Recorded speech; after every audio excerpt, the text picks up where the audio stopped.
एक मरतबा सूरह हम्द और 3 मरतबा सूरह इखलास की तिलावत फरमाकर मरहुमा रहनुमा फ़ातिमा साहिबा बिनते जनाब सरताज हुसैन साहब, मोहम्मद कसीम साहब इब्ने जनाब अब्दुल रशीद साहब, मोहम्मद सलीम साहब इब्ने जनाब मोहम्मद कसीम साहब को ईसाले सवाब फरमाएं।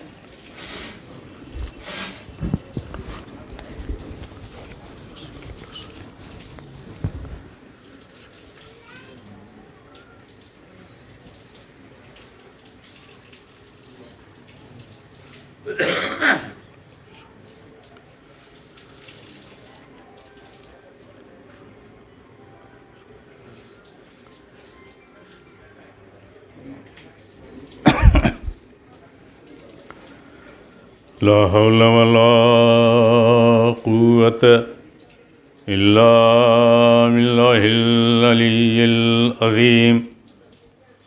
औज़ु बिल्लाहि मिनश शैतानिर रजीम। बिस्मिल्लाहिर रहमानिर रहीम।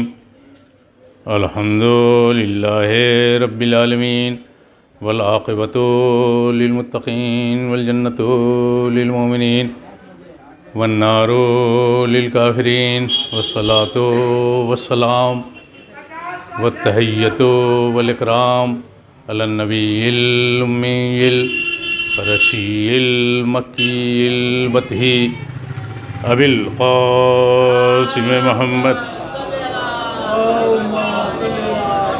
व अला आलिहि तय्यबीन ताहिरीन अल मासूमीन व लानतुल्लाहि अला अदाइहिम अजमईन मिन यौमिना हाज़ा इला क़यामि यौमिद्दीन। अम्मा बाद फ़क़द क़ालल्लाहु तबारक व तआला फ़ी किताबिहिल मजीद व फ़ुरक़ानिहिल हमीद व हुवा अस्दक़ुस सादिक़ीन व क़ौलुहुल हक़।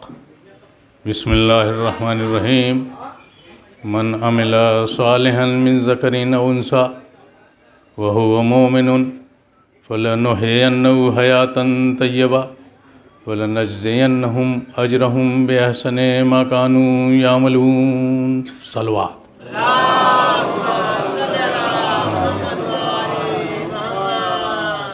ईसाले सवाब की मजलिस अगरचे है, लेकिन 2 गम की तारीख़ें हैं। ये दिन गुज़रा, गम का दिन गुज़रा, जो आने वाला कल का दिन है वो बहुत बड़ी गम की तारीख़ है। मोहसिन इस्लाम की, मुहाफ़िज़ शरीयत व नबूवत की सरकार इमरान जनाब अबू तालिब अलैहिस्सलातु वस्सलाम से मुतल्लिक़।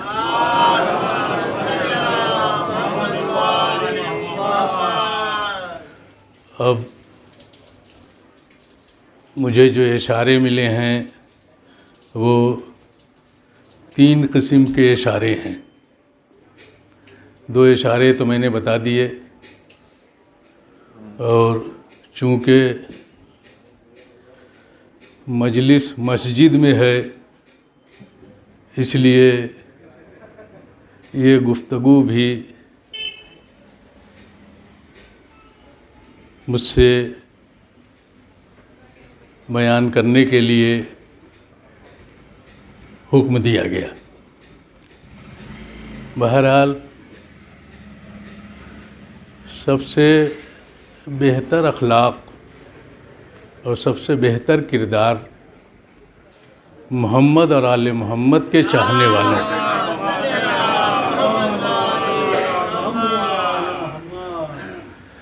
और उसी एतबार से अल्लाह के घर के एहतरामात बयान किए गए हैं जो आपको मालूम है। अपने घर में चाहे चीखिए और चिल्लाइए या बात कीजिए, वो मेरा घर है, पर्सनल मेरा घर है, फिर भी मतलब ये है कि उस अखलाकियात को मद्देनज़र रखना चाहिए। नंबर 1, ये अल्लाह का घर है, ये मेरा घर नहीं है। कोई भी ये नहीं कह सकता नमाजी कि ये मेरा घर है, इसलिए कि जिस दिन उसने कहा कि ये मस्जिद मैंने बनवा दी है, वो मैंने उसका ख़त्म हो गया, वो अल्लाह का हो गया। समझ रहे हैं साहब? क्या है, मेरे बाप ने मस्जिद बनवाई थी, समझ रहे हैं? अगर मस्जिद नहीं बनवाई है तो आपका घर है, खाली नमाज पढ़ने के लिए बनवा दिया है तो आपका घर है। लेकिन आपने जैसे ही लफ्ज़ मस्जिद कहा, आपकी मिल्कियत से निकल गया, आप अब उसके मालिक नहीं रहे, भाई मिल्कियत से निकल गया। हिफाजत कीजिए, अच्छी बात है। इसीलिए एक हदीस में एक बात आई है कि मस्जिद बनवाने वाला मस्जिद बनवा के मुतमईन न हो जाए, जब बनवाया है तो भाई नमाज का सवाब मिलेगा तो आप लोग नमाज पढ़ेंगे, मुतमईन न हो जाए। क्यों? इसलिए कि कसरतुल आमिल और किल्लतुल आमिल, वज़ादार साहब आपने रसाइल में पढ़ा है, कसरतुल आमिल और किल्लतुल आमिल, ये 2 लफ्ज़ सुन लिया आपने? मतलब सुनिए, अगर कसरत माने ज़्यादा, अगर अमल करने वाले यानी नमाज पढ़ने वालों की तादाद बढ़ गई तो बनाने वाले के नाम आमाल में सवाब बढ़ गया। और अगर नमाज पढ़ने वालों की तादाद घट गई तो नाम आमाल में जिसने बनवाया है उसी हिसाब से उसको सवाब मिलेगा। इसकी इस्तिलाह कसरतुल आमिल और किल्लतुल आमिल। इसलिए एक जुमला कहना चाहता हूँ कि मस्जिद बनवाने वाला मस्जिद बनवाने के बाद मुतमईन न हो जाए, अब बनवा दी, अब मेरे नाम अमाल में सवाब ही सवाब है। शरीयत ने कहा लोगों को माइल करो कि आइए नमाज पढ़िए, इंतज़ाम कीजिए सारी चीज़ों का, ताकि जैसे जैसे तादाद बढ़ती जाएगी वैसे वैसे सवाब बढ़ता चला जाएगा। एक सलवात बर मोहम्मद वाले मोहम्मद। अब सुनिए, आगे की एक बात याद आ गई कसरत के ऊपर। जब किसी का इंतकाल होता है तो शरीयत ने एक लफ्ज़ लिखी है फ़िक़्ह की किताबों में, आलामुल मोमिनीन। इसका मतलब क्या है कि मोमिनीन को इत्तला दी जाए। इसका मतलब क्या है? मुस्तहब है मोमिनीन को ख़बर देना।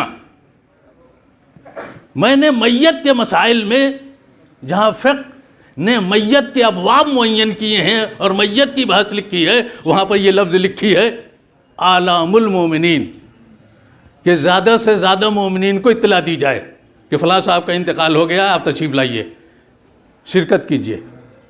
मैंने निकाह के अबवाब पढ़े और पढ़ाया भी बच्चों को, मैंने कहीं नहीं लिखा हुआ मिला मुझे बेटे की और मेरी बेटी की शादी है, आलामुल मोमिनीन, सारे मोमिनीन को बता दिया जाए कि शादी है। फ़िक़्ह इस्लामी की किताबों में, किताबुल निकाह में ये लफ्ज़ नहीं मिली, किताबुल मैयत में ज़रूर मिल गई। फ़र्क समझ में आ गया? आपको फ़र्क समझ में आ गया? इसकी कद्र कीजिएगा। ये फ़र्क जो ख़त्म समझ में आ गया है, ज़रूर शरीक होइएगा मैयत में। निकाह तो हो गया, फिर मुलाकात हो जाएगी, समझ रहे हैं? शरीयत ने इसके ऊपर जोर नहीं दिया है, हैं? बस मुसम्माए वलीमा हो जाए, हैं? 5 आदमी आगे वलीमा हो गया, ख़त्म। ज़्यादा से ज़्यादा तादाद न बढ़ाइए ताकि मुश्किलात ज़्यादा से ज़्यादा आ जाएं। कहा क्या है भाई, क्या बात है? क्या वजह ये है कि साहब क्या किया जाए? अब ये क्या किया जाए का मतलब समझे आप? 3 बेटियां हैं, 4 बेटियां हैं उसकी, हैं? किस तरीके से मुश्किलात इसकी हल हों? समाज अगर इस बात की तरफ मुतवज्जे हो जाए, मेरे उस्ताद का जुमला है, मैं नाम लेके पढ़ता हूँ असातीज़ का ताकि उनके नाम अमाल में नेकियां लिखी जाएं। जनाब मौलाना सैयद शहनशाह हुसैन साहब क़िबला, उनके एक भाई यहाँ वकील साहब रहते हैं, मेरे उस्ताद थे वो। उनका एक जुमला है, ये हटा दो तो निकाह पढ़ूँगा। ये जहेज़ का सामान सब तरीक़े से लगाया हुआ है, हर तरफ फैला हुए जहेज़ का सामान है, ये हटा दो तब मैं निकाह पढ़ाऊँगा। सोफा सेट लगा हुआ है, अलमारियाँ लगी हुई हैं, सारी चीज़ें जो थी जहेज की चीज़ें जो हैं प्लेटफार्म पर लगी हुई हैं। समाज में इसका असर कैसा पहुंचेगा आप बताइए। 18 साल का एक दूसरा लड़का वहाँ देख रहा है, यहाँ जहेज लगा हुआ है। 20 साल का लड़का जिसकी अभी शादी नहीं हुई है, उसे सारे जहेज को देख लिया। समाज को अच्छा असर दे रहे हो या जहेज फैला के बुरा असर पैदा कर रहे हो? समाज को अच्छा पैगाम दे रहे हो या जहेज फैलाने के जरिए से समाज को तुमने ऐसा पैगाम दिया कि घरों में लड़कियां बैठ के रह जाएं? अब मेरा सख्त जुमला, आप टेप तो ज़रूर कर रहे हैं, कहीं ज़्यादा दूर तो नहीं जाएगा। हाँ सुनिए, मेरा सख्त जुमला सुनिएगा। अब इसके बाद बहुत सख्त जुमला है और मेरा इस्तिदलाल है, ये सिर्फ कहीं किताब में नहीं मिलेगा, ये मेरा इस्तिदलाल अलग से है। अगर मेरे इस जहेज फैलाने की वजह से ज़्यादा शादी में अखराजात करने की वजह से किसी घर में 2-4 लड़कियां रह जाएं या उनकी शादी न हो और वो बुढ़ापे तक पहुंच के दुनिया से रुखसत हो जाएं, तो 5 की नस्लें रुक गई। मेरा इस्तिदलाल है ये, 5 की नस्लें रुक गई। जो उससे बच्चे पैदा होते मुहिब्बे आले अहले बैत होते, आज़ादार होते। हमने ये सिलसिला कायम करके इतने आज़ादारों की तादाद को कम कर दिया है। जवाब माशर में सरकार ख़त्मी मर्तबत को देना। सलवात बर मोहम्मद वाले मोहम्मद।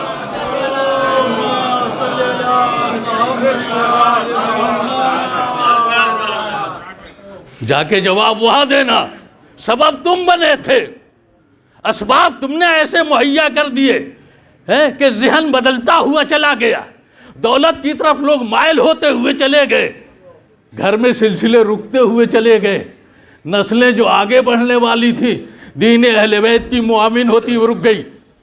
दीन अहले बैत की नस्लों को रोकने का सबब ये सिलसिला बढ़ा। लिहाजा मैं जब एक जगह के ऊपर गया, मैंने अपने उस्ताद की ये बात वहाँ अर्ज़ की, तो उन्होंने कहा कि सरकार आप मेरे यहाँ आइएगा, जो आप फरमा रहे हैं वैसा ही होगा। मैंने कहा आप खड़े हो गए, बहुत अच्छा हुआ। मैंने कहा आकिल भाई, अब जो तरतीब चल रही मुझे इजाज़त है, पढ़ता रहूँ ऐसे ही, इसलिए कि मैं रट के मजलिस आया नहीं कि पढ़ता रहूँ, जो जहन में आता जा रहा है वो पढ़ता चला जा रहा हूँ। आप खड़े हो गए तो ज़्यादा अच्छा हुआ। क्यों? इसलिए कि वो बहुत मालदार शख्सियत थी, बेपनाह दौलत थी उनके पास, बहुत बड़े ठेकेदार वगैरह थे बिल्डिंगों के, उनके पास दौलत की था नहीं थी। उन्होंने कहा जैसे आप कह रहे हैं मेरे यहाँ जो शादी होगी वैसा ही होगा। मैंने उनसे क्या कहा? मैंने अच्छा हुआ ये शुरुआत आपसे हो रही है, नहीं तो लोग ये कह देते उसके पास था ही नहीं, देता क्या। अगर कोई गरीब आदमी खड़ा हो जाता कि एकदम मैं करूँगा, तो लोगों की ज़ुबानें खुलती और ये जुमले आते, था नहीं तो देता क्या। समझ रहे हैं? लेकिन जिसके पास था उसने ऐलान कर दिया, मैं अपनी बेटी को दे रहा हूँ, समाज को नहीं दे रहा हूँ। मैं अपनी बेटी को जहेज दे रहा हूँ, इस मुआशरे को नहीं दे रहा हूँ। मुआशरे को बताना ज़रूरी नहीं है, जिसको दिया है वो जाने या मैं जानूँ। अगर देना भी चाहते हो तो पूरे समाज और मुआशरे को कौन बताना चाह रहे हो? हैं? बाप जाने, बेटी जाने, औलाद जाने, उसमें बीच में किसी को दखल क्यों है? ताकि समाज के हालात ख़राब न होने पाए। समझ रहे हैं? बहुत ज़्यादा रोशनियों का इंतज़ाम न कीजिए। हैं? अगर 25,000 में रोशनी का इंतज़ाम होता है तो 50,000 रोशनी का खर्चा क्यों करेंगे? एक सवाल है। ये शादी है, समझ रहे हैं? ये शादी है, मजलिस नहीं है। मजलिस में मना नहीं किया जा सकता। मजलिस में जितना जी चाहे खर्च कीजिए, कौन मना कर सकता है? क्या भाई मजलिस में कोई मना करेगा? नहीं। न बांटने वालों को कोई मना कर सकता है, न लेने वालों को कोई मना कर सकता है। समझ रहे हैं? तबर्रुक बांटने वाला खूब तबर्रुक बांटना चाह रहा है, क्या हम मना कर देंगे?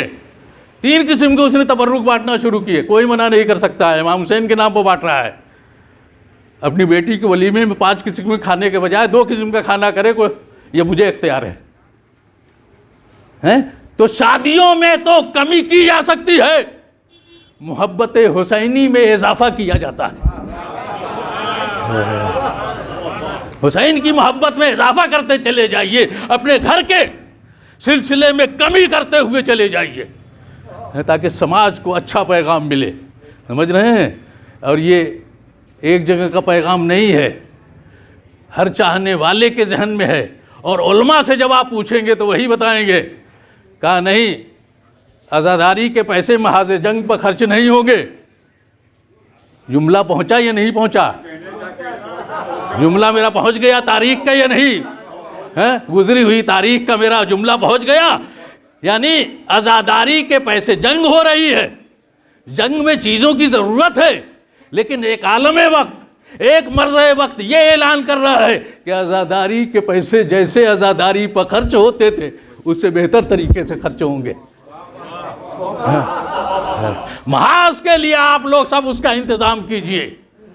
समझ रहे हैं? ये इमाम हुसैन का मसला है, इसमें इजाफा तो हो सकता है, कमी नहीं की जा सकती है। और दुनिया को क्या मालूम है, हैं कि जिस बारगाह के वसीले से बांटा जा रहा है, हैं, तजर्बा है, 1-2 दिन के तजर्बे की बात नहीं है, मुसलसल तजर्बे की बात है। भाई मेरी उम्र 60 साल की हो गई, आप बताइए नकवी साहब 62-65 साल के होंगे, हैं? आप देख रहे हैं, ये आज का प्रोग्राम है, ये आज़ादारी बहुत कदीमी आज़ादारी है और सिलसिले तबर्रुक भी बहुत कदीमी है। क्या किसी ने कभी हाथ फैला के मांगना शुरू कर दिया हो? हुसैन के नाम पर बांटने वालों की दौलत में इजाफा होता है, कमी नहीं हुआ करती। सलवात बर मोहम्मद वाले मोहम्मद।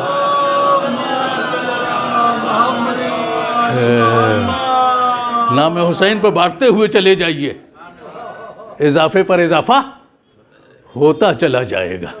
आइए,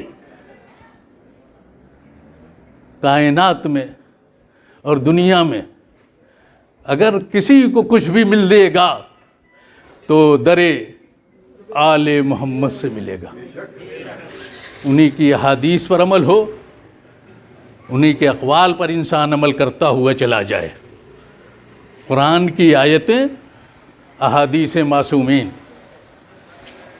ज़िंदगी उसकी कामयाब होती हुई चली जाएगी, इसी पर अमल करे। समझ रहे हैं? तो 2 ही कायनात में ऐसे घर मिले जो काबिल एहतराम हैं, एक अल्लाह का घर, एक अहले बैत का घर। एक अल्लाह का घर, एक अहले बैत का घर। अल्लाह के घर में भी बातहारत आना है, अहले बैत के घर में भी बातहारत आना है। छठे इमाम, इमाम जाफर सादिक अलैहिस्सलातु वस्सलाम,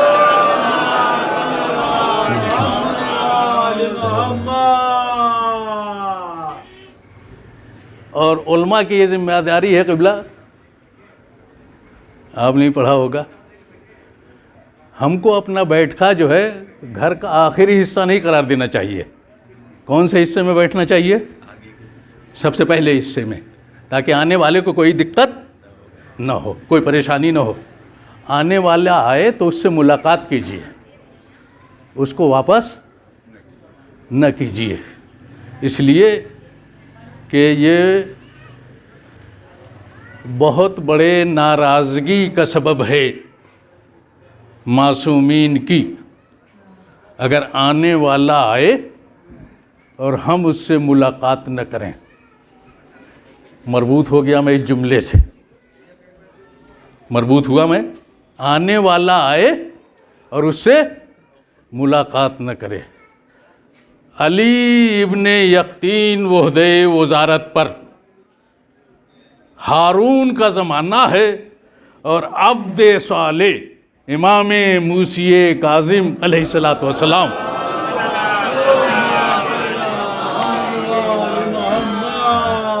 ने मना नहीं किया, मना नहीं किया, वज़ारत में रहो, हमारे चाहने वालों का काम करते रहो। समझ रहे हैं? हम मना नहीं कर रहे हैं, रहो, और जब भी कोई मुश्किल आएगी तो तुम्हारा इमाम मौजूद है तुम्हारी मुश्किल को हल करने के लिए। तफसीलात आपके जहन में है, लेकिन मना तो नहीं किया कि ओहदे वजारत को छोड़ दो। कोई वजारत के ओहदे को ऊपर है, बहुत बड़ा जालिम है जिसे हारून कहते हैं, उसके बाद भी इमाम ने मना नहीं किया कि वजारत का ओहदा छोड़ो। शर्त लगा दी ना कि काम करो, मुलाकात करो, अगर कोई आ जाए तो बहाने से टाल न देना, समझ रहे हैं। लिहाजा दो चीज़ें आपको याद हैं, आपने पढ़ा है, किसी ने यहाँ पढ़ा मजलिस कल नहीं पढ़ी है। इमाम के वाक़यात में दो मशहूर वाक़े हैं। कौन सा मशहूर वाक़या है? एक मशहूर वाक़या ये है कि अली इब्न यक़तीन अपना वज़ू बदल दो। आपके जहन तक, बच्चों तक बात पहुँची? ये वाक़या आपके जहन में होगा, आपके ज़माने का वाक़या है। अपना वज़ू बदल दो और दूसरे तरीक़े से, तरीक़े आम्मा से वज़ू करो। ये ख़त इमाम का पहुँचा, अली इब्न यक़तीन को समझ में नहीं आया कि आखिर इमाम ने ये क्या लिख दिया है, लेकिन हुक्म इमाम है।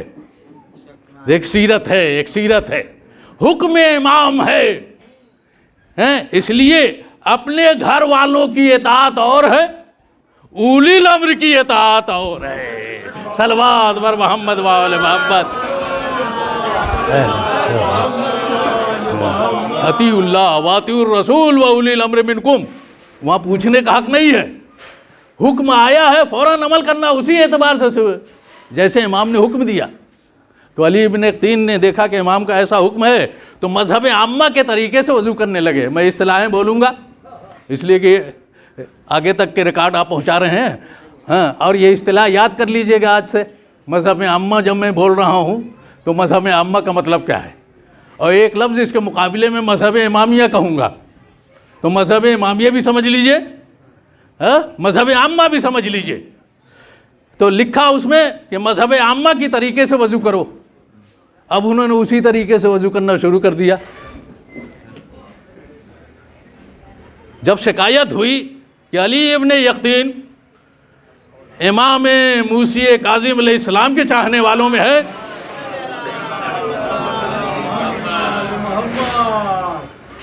तो उसने खिड़की से देखा, रोशनदान से, हौज़ में वज़ू करते हुए,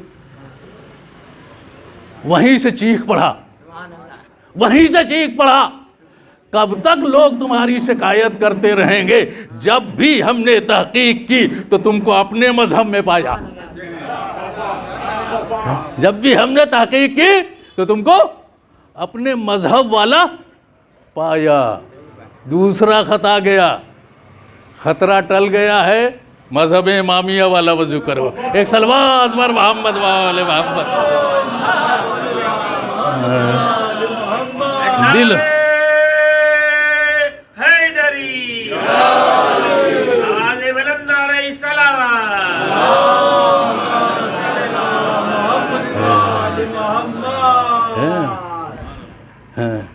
मजहब इमामिया जैसा वज़ू करो। बात ख़त्म हुई, एक शिकायत और हुई, लेकिन ये बात तो सुन लीजिए कि जो मैंने कहा कि वो 10 आदमी छठे इमाम अलैहिस्सलातु वस्सलाम से मिलने के लिए आए।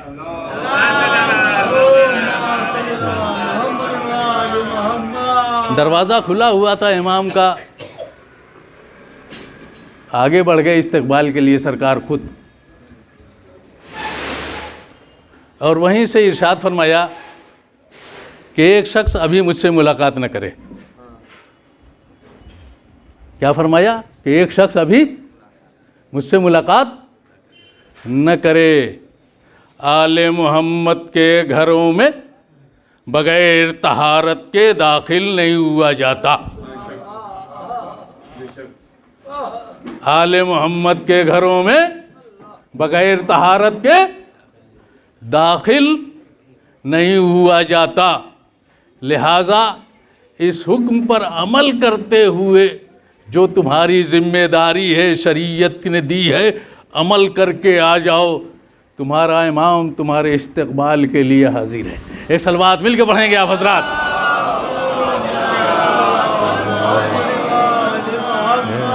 अब आप बताइए, आले मोहम्मद का घर, अल्लाह का घर एक जैसा निकला। एक जैसा है यह घर नहीं है, हैं? जैसा घर आले मोहम्मद का वैसा ही घर अल्लाह का, जैसा घर अल्लाह का वैसा ही घर आले मोहम्मद का। अब मैं एक जुमला कहना चाहता हूँ, फिर बात आगे बढ़ाऊँगा।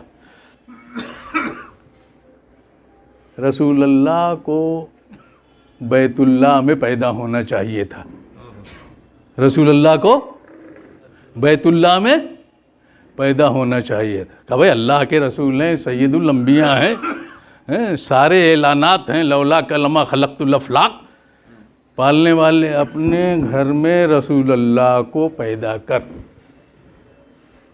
अबू तालिब के घर मौला अली पैदा हों, लेकिन मसला कुछ उल्टा है। अल्लाह के घर में वलीउल्लाह पैदा हो रहा है, अबू तालिब के घर रसूलुल्लाह पैदा हो रहा है। आखिर वजह क्या है? देखिए, दुनिया को ये बताना है कि अगर रसूलुल्लाह पैदा होते तो हर ज़ुबान पर यही होता है, अल्लाह के रसूल थे, वो नहीं पैदा होते तो और कौन पैदा होता है? हर एक यही कहता था, आप क्यों रसूलुल्लाह खाने काबा में पैदा हुए? कहा भाई वो नहीं पैदा होते और कौन पैदा होता? लेकिन जब मौला अली पैदा हो गए हैं तो बड़ी मुश्किल खड़ी हो गई है कि अबू तालिब का बेटा अल्लाह के घर में पैदा हुआ। पालने वाले ये कैसा काफिर है कि उसके बेटे को बड़ा पसंद कर रहा है। सलावत बर मोहम्मद वाले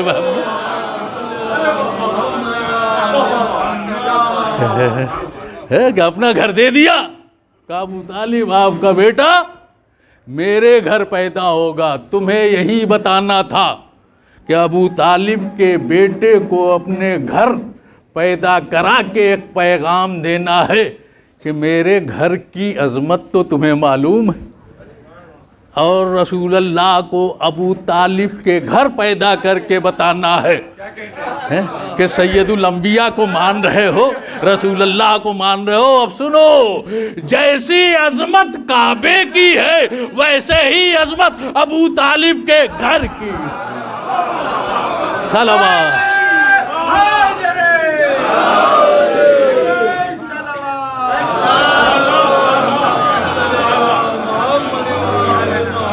दोनों अज़मतें एक जैसी, दोनों अज़मतें एक जैसी हैं, दोनों मुकाम एक जैसे हैं, दोनों रुतबा एक जैसा है। अली इब्ने यक़तीन, इमाम के चाहने वालों में तुमने एक पैगाम दे दिया है कि हुक्म आए तो फ़ौरन गर्दन खम हो जाना चाहिए, गौर व फिक्र का महल नहीं। आपने अमल किया, दूसरा ख़त आपको मिल गया हैं, आप मुतमईन हो गए, आपके सामने पूरा वाक़या आ गया या नहीं आया। अब जो भी आपकी बारगाह में पहुँचे उसको वापस न कीजिएगा, इसलिए कि इमाम इससे नाराज़ होते हैं। आपको हुकूमत में रहने से इमाम ने मना नहीं किया, लेकिन हुकूमत में रहते हुए इमाम के चाहने वालों से मुलाकात ज़रूर कीजिए, उनका काम ज़रूर करते रहिए। लेकिन जब इब्राहीम जम्माल जनाब अली इब्ने यक़तीन की खिदमत में पहुँचे, दरवाज़ा बंद है, खुल ही नहीं रहा है। अली इब्ने यक़तीन ने दरवाज़ा नहीं खोला। इब्राहीम जम्माल इमाम के चाहने वालों में थे। जम्माल का मतलब क्या होता है? जमल से है, चूँकि ऊँट का कारोबार था इसलिए ये निस्बत लगी हुई है।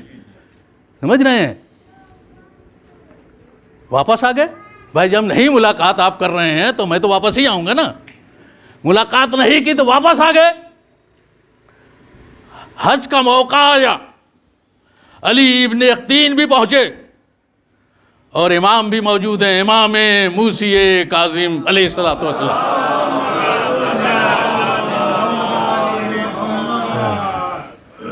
मिलने के लिए आए।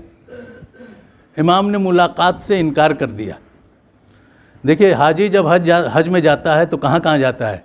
मक्के भी जाता है, मदीने भी जाता है, समझ रहे हैं। तो उस वक्त सरकार मदीने में तशरीफ़ फरमा थे और अली इब्न अकीन भी मदीने पहुंच चुके थे। उन्हें पता चला तो इमाम से मुलाकात करने के लिए पहुंचे।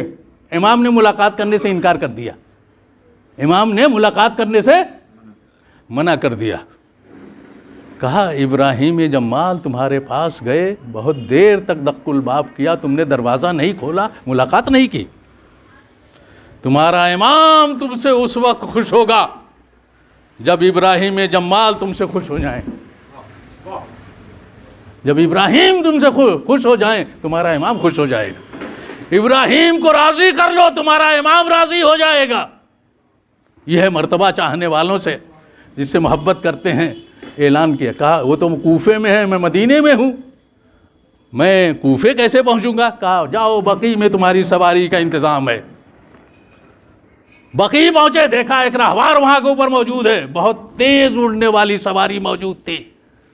उसे चंद लम्हों में कूफे तक पहुँचा दिया। कूफे पहुँचे, इब्राहीम का दरवाज़ा दक्कुल बाब किया।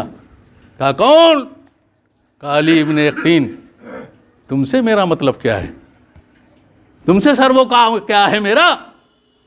कहा नहीं, दरवाज़ा खोल दो, भाई मुश्किलात में घिरा हुआ। दरवाज़ा खोलो तो एक बात बता दूं। इब्राहीम ने दरवाज़ा खोला, अली इब्न यकीन ने दरवाज़ा खोला, इब्राहीम आगे बढ़े। कहा मौला बहुत खफा हैं और नाराज़ हैं, मैंने उस दिन तुमसे मुलाकात नहीं की। अस्तग़फिरुल्लाह रब्बी व अतूबु इलैह, मैं इस्तिग़फ़ार कर रहा हूँ, मैं तुमसे माफ़ी मांग रहा हूँ, मुझे माफ़ कर दो ताकि मौला माफ़ कर दें। और इस तरीके से आज माफ़ी नहीं, तुम्हारा पैर होगा और मेरा रुखसार होगा। अपना पैर मेरे रुखसार पर रखो, तब मैं समझूंगा कि तुमने मुझे माफ़ कर दिया। जब इसरार किया, उसी अंदाज से उनकी माफ़ी हुई। जो सवारी थी फ़ौरन बकी तक उसने जाके पहुंचा दिया। इमाम की खिदमत में पहुँचे, गले से लगा दिया। गुनाहगार जब गुनाह करता है तो नीचे गिरता है, इस्तिग़फ़ार करता है तो सतह आप पर आके खड़ा हो जाता है। सलवात बर मोहम्मद वाले मोहम्मद।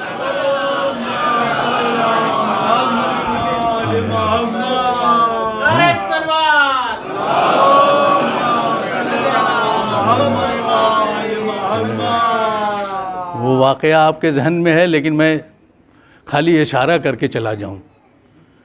जनाब ईसा और ईसा का सहाबी पानी पर चल रहे थे, है जहन में वाक़या, इसलिए कि मैं तफसील का महल नहीं रहा मेरे पास। इसलिए कि जब उसने पलट के देखा सहाबी ने, तो ईसा पानी पर चल रहे हैं और वो खड़ा हुआ है किनारे। कहा खड़े क्यों हुए। कहा भाई आप नबी हैं, दरिया ने आपको पानी दे दिया है, दरिया ने आपको रास्ता दे दिया है, मैं आपका चाहने वाला हूँ, मुझे ये दरिया कहाँ रास्ता देगा। कहा मेरे नक्शे कदम पर चलते हुए चले आओ, ये दरिया तुम्हें भी रास्ता देगा। यानी नबूवत के नक्शे कदम पर चलोगे तो राह मिल जाएगी।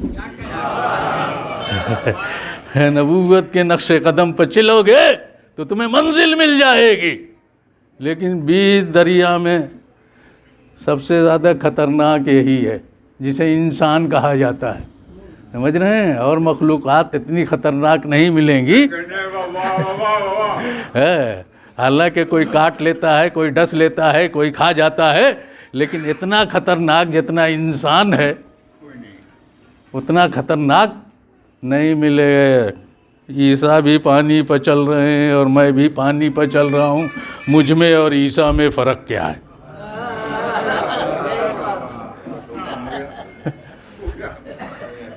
हम सुन लें और बर्दाश्त कर लें तो कर लें, लेकिन पानी को ये जुमला बर्दाश्त न हुआ। तुम और ईसा बराबर हो, डूबो टखने तक डुबाया, डूबो घुटने तक पानी ने डुबाया, कमर तक डुबाया, सीने तक डुबाया, साने तक डुबा, तो पानी ऊपर चढ़ता हुआ चला गया, ईसा और तुम बराबर। लेकिन अब जब सर की तरफ पानी जाने लगा और ऊंचा होने लगा, तब उसने कहा कि मैं कहाँ और ईसा कहाँ। हाँ, अब उसने इस्तिग़फ़ार किया तो पानी ने उसे बुलंद करना शुरू किया। हाँ, और जिस अंदाज से गिराया था उसी अंदाज से उठाना शुरू कर दिया, शाने तक, सीने तक, कमर तक, घुटने तक, टखने तक, सथे आप पर लाके खड़ा कर दिया। ये जुमला जो मैंने कहा था कि इंसान गुनाह करने के बाद जहाँ से गिरता है, इस्तिग़फ़ार करने के बाद वहीं पर आके खड़ा हो जाता है।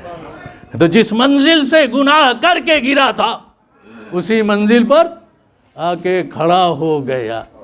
पानी को ईसा के सहाबी के ज़हन में ये तस्वुर आ जाए कि मैं और ईसा बराबर हूँ तो बर्दाश्त नहीं, तो अगर उसके ऊपर कोई सरकार के साथ जाए कि मोहम्मद और मैं बराबर हूँ, जब ईसा और ईसा का सहाबी बराबर नहीं, तो सरकार और सरकार की उम्मत कैसे बराबर हो सकती है। सलवात बर मोहम्मद मोहम्मद।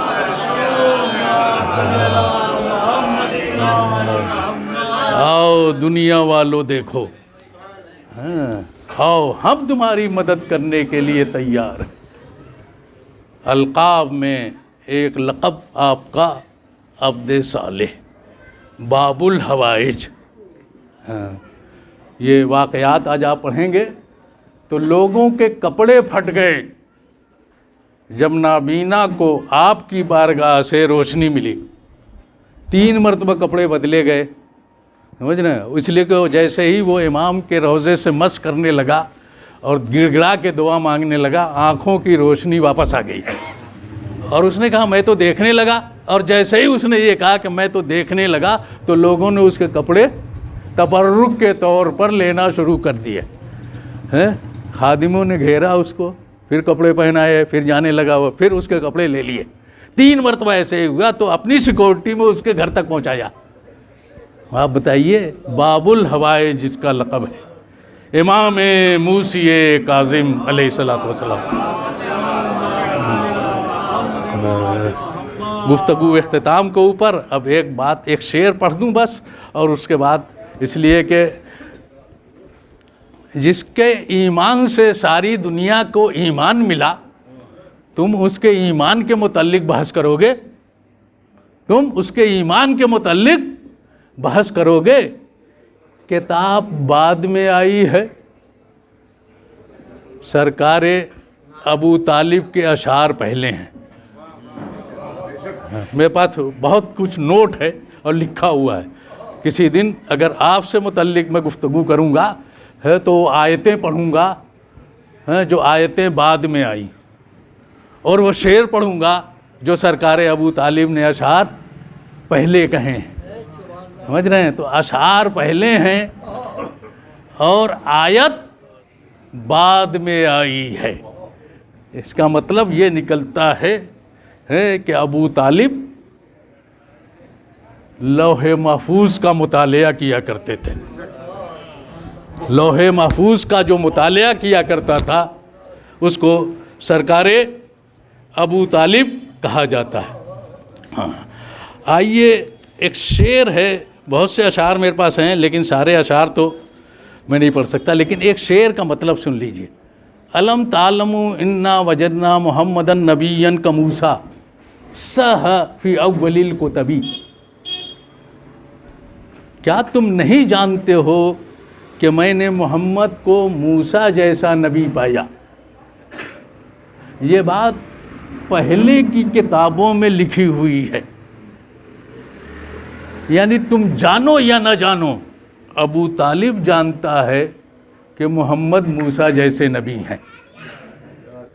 और साबिक की किताबों में लिखने का मतलब ये है कि तौरेत में भी लिखा हुआ है, ज़बूर में भी लिखा हुआ है, इंजील में भी सारी बातें लिखी हुई हैं और कुरान में भी लिखा हुआ है।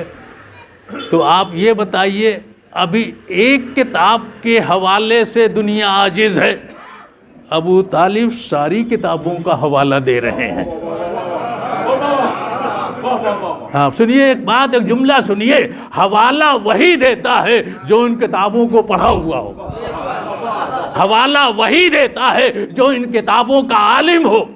तो अब अबू तालिब ने हवाला दे के दुनिया को बता दिया कि ये बात किताबों में लिखी है। अब मुझे कहने दीजिए, सरकार अबू तालिब आलिम ज़बूर भी हैं, आलिम तौरेत भी हैं, आलिम इंजील भी हैं और आलिम कुरान भी हैं। अब तो कोई ताज्जुब न करना कि बाबा जब इस मंजिल पर है तो बेटा आ रहा है तो तौरेत भी पढ़ रहा है, ज़बूर भी पढ़ रहा है, इंजील भी पढ़ रहा है, कुरान पढ़ रहा है, नबी तस्दीक कर रहा है। सलवात बर मोहम्मद वाले मोहम्मद।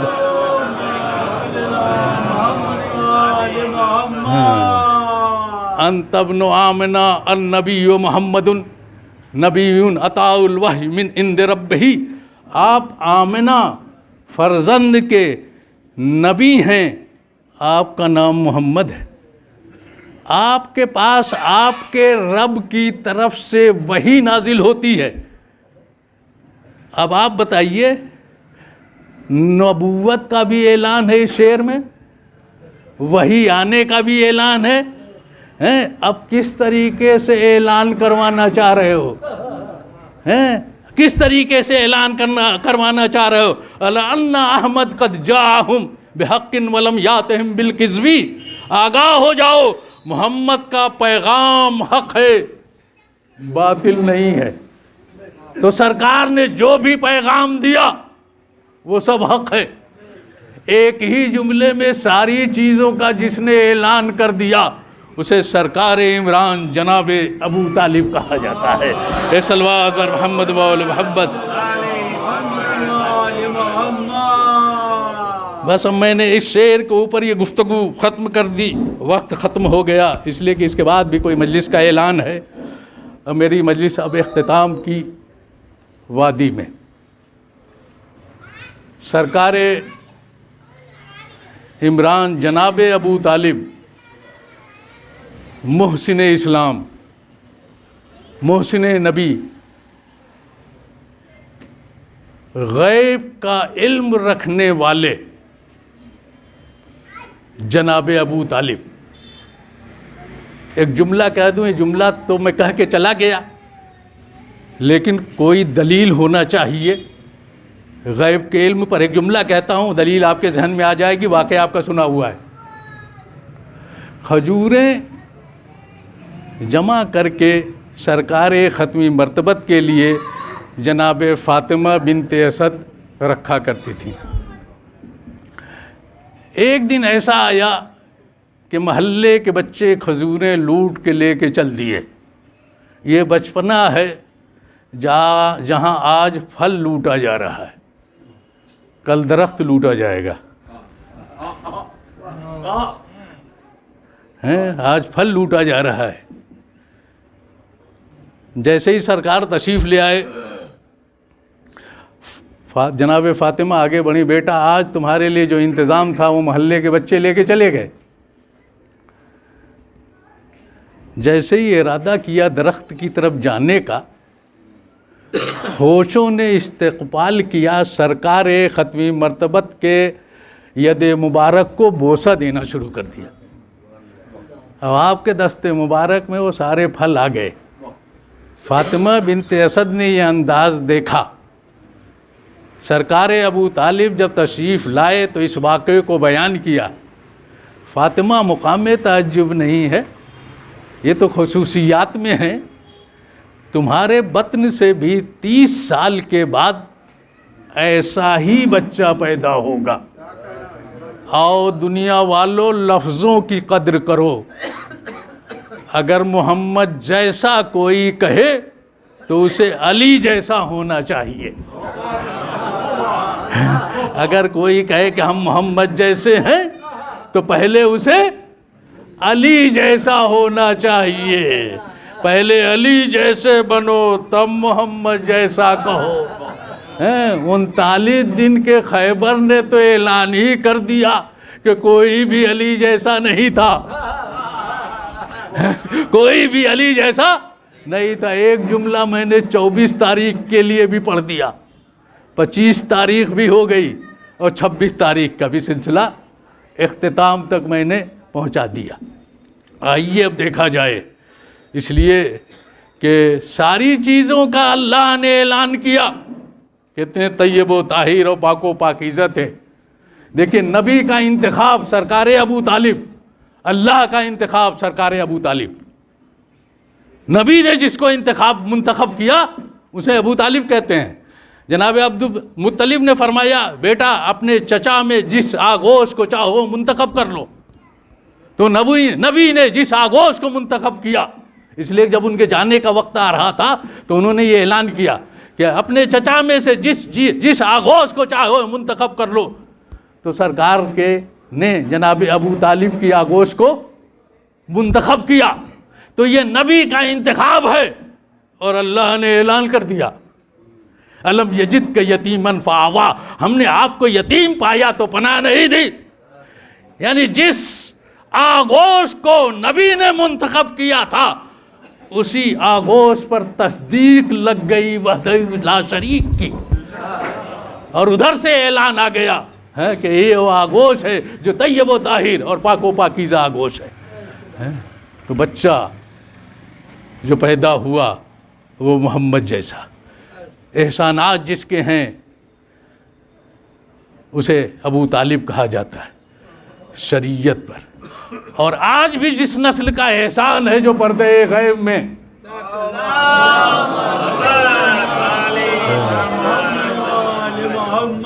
नस्ल अबू तालिब का फर्जंद है, सारी दुनिया के लिए अमन व अमान का वसीला जो बना हुआ है वो नस्ल अबू तालिब है, आज भी दुनिया में है। तो एक बेटा वो है आज जो तारीख़ है शहादत की। मैं अब मुनासबत से नहीं, इमाम मूसा काज़िम अलैहिस्सलाम के हिसाब से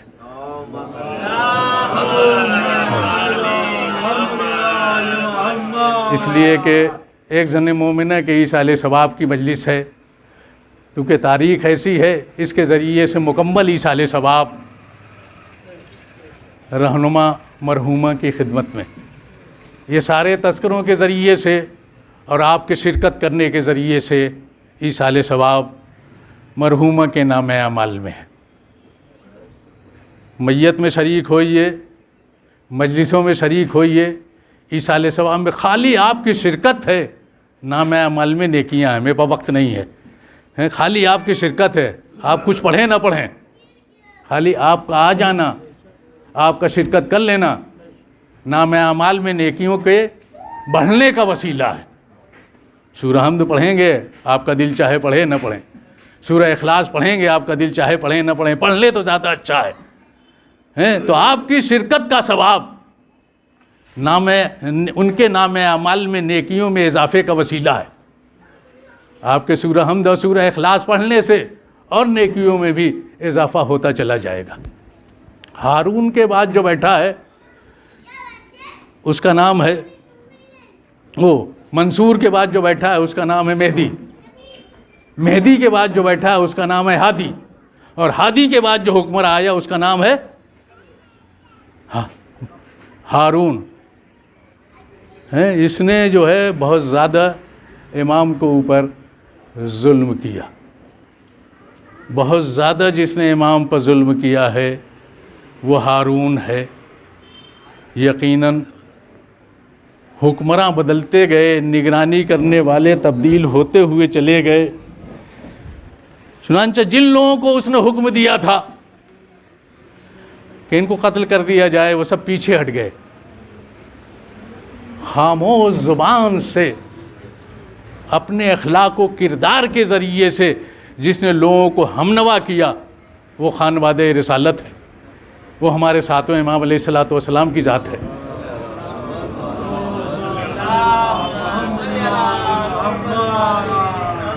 जिसने अपने किरदार से, हैं, इसलिए कि वाक़यात आपके जहन में हैं, कनीज़ को जिस मकसद के लिए भेजा था, इमाम का सजदा आगे था, कनीज़ का सजदा पीछे था। कुछ उससे बात की थी, खाली सजदा इलाही कर रहे थे? क्या ये इबादत इलाही तो कर रहे थे? और खाली उसने इबादत को देखा, दरीचा है, जन्नत खुल गए, उसने जन्नत देख ली, उसका सर सजदे में चला गया, सुब्बुहुन कुद्दूसुन की आवाज़ें बुलंद होने लगी। इमाम ने एक जुमला भी अपनी ज़बान से इरशाद नहीं फरमाया है, खाली अपना किरदार पेश किया है, खाली अपना अमल पेश किया है, और इस अमल के ज़रिए से कितने गिरविदा हो गए हैं। जो भी आता था वो तारीफ़ करता हुआ जाता था। देखा सब लोगों से आजिज़ होने के बाद हारून ने सनदी इब्न शाहिक को मुअय्यन कर दिया। सनदी इब्न शाहिक बहुत बड़ा जालिम था। इस जालिम ने इमाम को दो रवायतें हैं, एक खाने में जहर मिलवाने की रवायत है, एक खुरमे में जहर मिलवाने की रवायत।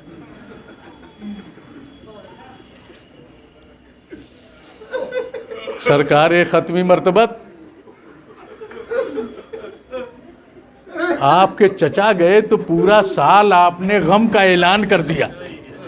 सरकार अबू तालिब जब इस दुनिया से गए, आमुल हुज़्न सैयदतो खदीजतुल कुबरा तशरीफ़ ले गई, तो पूरे साल गम का ऐलान कर दिया गया। हाँ, या सैयदल अंबिया, ये सैयदुल मुरसलीन, आपका बेटा है, जिंदान में है, हाथों में हथकड़ियाँ, पैरों में बेड़ियाँ, गले में तोके खारदार। हाँ आज़ादारो, ये बगदाद का जिंदान है। कल शाम का एक जिंदान था जिसमें अली इब्न हुसैन, हाथों में हथकड़ियाँ, पैरों में बेड़ियाँ, गले में धोखे खारदार, आए सैयद सज्जाद। अल्फाज आप तारीख में पढ़ते होंगे, लेकिन वजन कितना था हथकड़ियों में, बेड़ियों में कितना वजन था। करबला से कूफा पैदल, कूफे से शाम तक, और शाम के जिंदान तक पहुंचे। जैसे ही एक शहर में पहुंचे, हाकिम के लिए बड़ा इंतजाम किया गया। जो लोग जा रहे थे उन जालिमों के लिए वहां के हुक्मरान ने बड़ा इंतजाम किया। आज़ादारों, एक दरख्त था, एक रसन थी, 12 गले थे, हाथों में हथकड़ियाँ थीं, पैरों में बेड़ियाँ। सैयद सज्जाद धूप में बैठे हुए थे। एक मर्तबा उठे, दरख्त के साए में बैठने के लिए, ये जंजीरों की आवाज़ अंदर तक पहुंची। हाकिम का एक गुलाम आया, कहा देखो बीमार कहाँ के ऊपर है। कहा खड़े होके दरख्त की तरफ जा रहे हैं। कहा जाके ये कह देना कि जहाँ बैठे थे वहीं बैठे रहो, जहाँ बैठे थे वहीं बैठे रहो। एक बार तो पैगाम पहुंचाया कि हम थोड़ी देर के लिए दरख्त के साए में जा रहे। हाथों की हथकड़ियाँ बहुत गर्म हो चुकी, पैरों की बेड़ियाँ बहुत गर्म हो चुकी है। ये खाले खिंच के हथकड़ियों में आ रही है, बेड़ियों में इतनी गर्मी लोहे में आ गई थी। हाय सैयद सज्जाद, कितना बड़ा आपके ऊपर जुल्म हुआ। हाँ, लेकिन एक मौका आया जब आप जिंदान में मुक़य्यद हो गए। एक दिन आपको बुलाया गया, हाथों की हथकड़ियाँ काट दी गई, पैरों की बेड़ियाँ काट दी गई। असीर बगदाद, 7वें इमाम, हाथों की हथकड़ियाँ रह गई, पैरों की बेड़ियाँ रह गई। हमारा 7वां इमाम हथकड़ियों के साथ जिंदान में शहीद हो गया।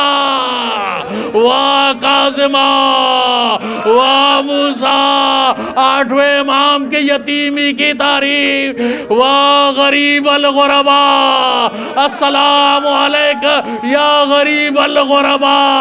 आपके बाबा आज आज की तारीख में इस दुनिया से रुखसत हो गए, मस्जिद तमाम हो गई। इमाम को इमाम गुस्ल देता है, इमाम को इमाम कफन पहनाता है, इमाम की नमाज इमाम ही पढ़ता है, इमाम को दफन इमाम ही किया करता है, लेकिन हाथों की हथकड़ियां बाद में काटी गई, इसलिए कि जब ये जनाजा उठाने वाले ऐलान करते जा रहे थे राबसियों के इमाम का जनाजा है, एक सुलेमान नामी पैदा हो गया, जसरे बगदाद पर जनाजा रख दिया गया। आया, कहा तुम लोग हट जाओ, मैं कफन दूंगा। उसने एक कफन अलग से दिया जिस पर पूरा कुरान लिखा हुआ था, बड़े इज्जत व एहतराम से हथकड़ियां थी, लेकिन आप दफन कर दिए गए। लेकिन जब 11वीं तारीख आई, सैयद सज्जाद ने मैदाने करबला देखा। एक मर्तबा फूफी ने सैयद सज्जाद के चेहरे को देखा, ए बेटा तुम्हारी ये क्या कैफियत है कि ऐसा ना हो कि रूह कब्ज़ अंसुरी से परवाज कर जाए। फूफी अम्मा मैदाने करबला देखिए, इन जालिमों ने अपने कुश्ताए नजिस को दफन कर दिया। हाय मेरा बाबा, वाह हुसैना वालिया वाबस अला लानतुल्लाह अलल कौमिज़ ज़ालिमीन वसयअलमुल लज़ीना ज़लमू अय्य मुनक़लिबिन यनक़लिबून। मज़ीद सूरह हमद और सूरह इखलास की गुजारिश है मरहूमा रहनुमा फ़ातिमा साहिबा बिनते जनाब सरताज हुसैन साहब, मोहम्मद क़सीम साहब इब्ने अब्दुल रशीद साहब, मोहम्मद सलीम साहब इब्ने मोहम्मद क़सीम साहब को ईसाले सवाब फरमा दें। अगर आपको मेरी वीडियो पसंद आई है तो उसको लाइक करिए, शेयर करिए। Thank you.